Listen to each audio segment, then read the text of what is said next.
warahmatullahi wabarakatuh. Selamat sore Ibu dosen dan teman-teman semua. Pada kesempatan kali ini kami dari kelompok 5 akan mempresentasikan hasil diskusi dari kelompok kami yang berjudul Pancasila sebagai Dasar Nilai Pengembangan Ilmu, yang beranggotakan 1.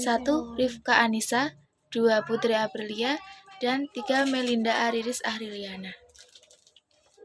Materi yang pertama akan disampaikan oleh Saudara Rifka Anissa. Waktu dan tempat dipersilahkan. Ilmu dalam perspektif historis. 1. Zaman pra-Yunani kuno. Pada masa ini, manusia masih menggunakan batu sebagai peralatan. Oleh karena itu, zaman pra-Yunani kuno disebut juga zaman batu yang berkisar antara 4 juta tahun sampai 20 juta tahun. 2. Zaman Yunani kuno. Yunani pada masa itu dianggap sebagai gudang ilmu dan filsafat, karena bangsa Yunani pada masa itu tidak lagi mempercayai mitologi-mitologi. Bangsa Yunani juga tidak dapat menerima pengalaman yang didasarkan pada sikap. 3. Zaman abad pertengahan. Para ilmuwan pada masa ini hampir semua adalah teolog, sehingga aktivitas ilmiah terkait dengan aktivitas agama. 4. Zaman Renaissance. Transformasi sosial menuju masyarakat informasi yang beretika dan demokratis. 128 zaman Renaissance ditandai sebagai era kebangkitan kembali pemikiran yang bebas dan dari dogma-dogma agama. Renaissance adalah zaman peralihan ketika kebudayaan abad pertengahan mulai berubah menjadi suatu kebudayaan modern. Manusia pada zaman ini adalah manusia yang merindukan pemikiran bebas. 5. Zaman modern. Zaman modern ditandai dengan berbagai penemuan dalam bidang ilmiah. Perkembangan ilmu pengetahuan pada zaman modern sesungguhnya sudah dirintis sejak zaman Renaissance. Seperti René Descartes, tokoh yang terkenal sebagai bapak filsafat modern. 6. Zaman kontemporer, abad 20 dan seterusnya. Fisikawan termasyhur abad ke-20 adalah Albert Einstein. Ia menyatakan bahwa alam itu tak terhingga besarnya dan tak terbatas, tetapi juga tak berubah status totalitasnya atau bersifat statis dari waktu ke waktu. Einstein percaya akan kekekalan materi. Ini berarti bahwa alam semesta itu bersifat kekal, atau dengan kata lain, tidak mengakui adanya penciptaan alam. Di samping teori mengenai fisika, teori alam semesta, dan lain-lain, maka zaman kontemporer ini ditandai dengan penemuan berbagai teknologi canggih. B. Aspek penting dalam ilmu pengetahuan. Melalui kajian historis tersebut, yang pada hakikatnya pemahaman tentang sejarah kelahiran dan perkembangan ilmu pengetahuan dapat dikonstatasikan bahwa ilmu pengetahuan itu mengandung dua aspek, yaitu aspek fenomenal dan aspek struktural. Aspek struktural menunjukkan bahwa ilmu pengetahuan di dalamnya terdapat unsur-unsur sebagai berikut. 1. Sasaran yang dijadikan objek untuk diketahui atau Gegenstand. 2. Objek sasaran ini terus-menerus dipertanyakan dengan suatu cara atau metode tertentu tanpa mengenal titik henti. 3. Ada alasan dan motivasi mengapa Gegenstand itu terus-menerus dipertanyakan. 4. Jawaban-jawaban yang diperoleh kemudian disusun dalam suatu kesatuan sistem.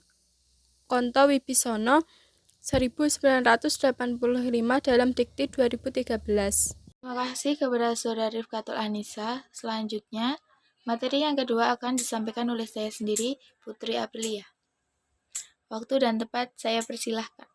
Selanjutnya yaitu C. Pilar-pilar penyangga bagi eksistensi ilmu pengetahuan. Pilar-pilar penyangga bagi eksistensi ilmu pengetahuan itu dibagi menjadi 3. Yang pertama yaitu ontologi. Ontologi adalah cabang filsafat yang membahas atau membicarakan masalah, ada atau realitas. Cabang ini berpusat kepada hal yang dapat kita amati dan konsep abstrak yang dimana objeknya dapat kita amati. Yang kedua yaitu epistemologi. Epistemologi merupakan suatu cabang yang membahas tentang hakikat-hakikat pengetahuan, seperti sumber pengetahuan, ciri-ciri pengetahuan, batas-batas pengetahuan, manifestasi pengetahuan, dan lain sebagainya. Yang ketiga yaitu aksiologi. Aksiologi adalah semua hal yang berkaitan dengan moral, etika, dan estetika dalam setiap ilmu pengetahuan dibahas pada cabang aksiologi tersebut. Pengembangan ilmu pengetahuan. 1. Epistemologi atau bagaimana. Epistemologi secara singkat berarti suatu ilmu pengetahuan atau cabang ilmu filsafat yang berusaha menjelaskan cara untuk memperoleh pengetahuan, khususnya pengetahuan yang bertingkat ilmiah atau mempunyai sifat ilmiah.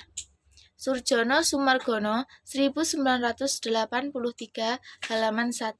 Yang kedua yaitu ontologi. Ontologi membahas tentang apa yang ingin diketahui atau dengan kata lain merupakan suatu pengkajian mengenai teori ada. Dengan demikian landasan ontologi dari ilmu pengetahuan berhubungan dengan materi menjadi objek penelaah ilmu pengetahuan. Yang ketiga yaitu aksiologi. Aksiologi merupakan cabang filsafat ilmu yang mempertanyakan bagaimana manusia menggunakan ilmunya. Jadi, yang ingin dicapai oleh aksiologi adalah hakikat dan manfaat yang terdapat dalam suatu pengetahuan. Materi yang terakhir akan disampaikan oleh Saudari Melinda Ariris Ahdiliana.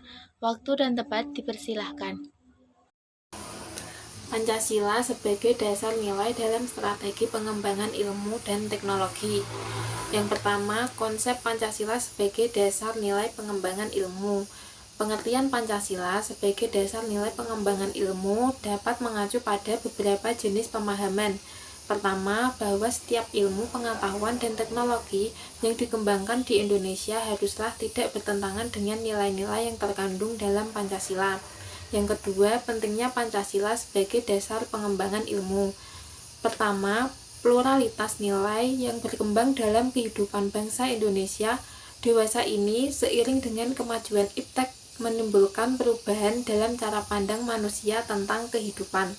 Kedua, dampak negatif yang ditimbulkan kemajuan iptek terhadap lingkungan hidup berada dalam titik hadir yang membahayakan eksistensi hidup manusia di masa yang akan datang.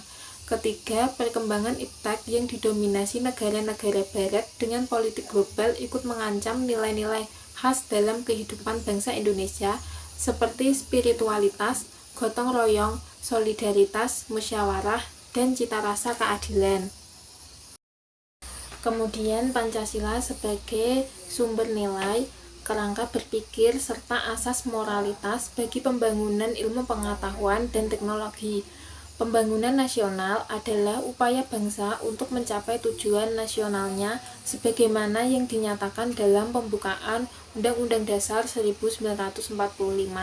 Pada hakikatnya, Pancasila sebagai paradigma pembangunan nasional mengandung arti bahwa segala aspek pembangunan harus mencerminkan nilai-nilai Pancasila. Yang keempat, strategi pengembangan iptek Pancasila sebagai dasar nilai. Menurut Kailan, bahwa Pancasila merupakan satu kesatuan dari sila-silanya harus merupakan sumber nilai, kerangka pikir serta asas moralitas bagi pembangunan ilmu pengetahuan dan teknologi. Oleh karena itu, sila-sila dalam Pancasila menunjukkan sistem etika dalam pembangunan iptek, yakni yang pertama, sila ketuhanan yang Maha Esa, mengimplementasikan ilmu pengetahuan, mencipta perimbangan antara rasional dengan irasional, antara akal, rasa, dan kehendak. Yang kedua, sila kemanusiaan yang adil dan beradab, memberikan dasar-dasar moralitas bangsa manusia dalam mengembangkan iptek haruslah secara beradab.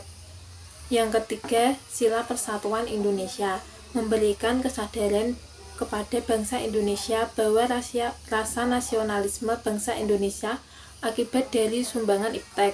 Dengan iptek, persatuan dan kesatuan bangsa dapat terwujud dan terpelihara. Persaudaraan dan persahabatan antar daerah di berbagai daerah terjalin karena tidak lepas dari faktor kemajuan iptek. Yang keempat, sila kerakyatan yang dipimpin oleh hikmah kebijaksanaan dalam permusyawaratan perwakilan mendasari pengembangan iptek secara demokratis. Yang kelima, sila keadilan sosial bagi seluruh rakyat Indonesia. Kemajuan iptek harus dapat menjaga keseimbangan keadilan dalam kehidupan kemanusiaan, yaitu keseimbangan keadilan dalam hubungan dengan dirinya sendiri, manusia dengan Tuhannya, manusia dengan manusia lain, manusia dengan masyarakat, bangsa dan negara, serta manusia dengan alam lingkungannya. Terima kasih kepada Saudara Melinda Ariris yang telah memaparkan materi terakhirnya. Sekian presentasi dari kelompok 5. Kurang lebihnya mohon maaf. Wassalamualaikum warahmatullahi wabarakatuh.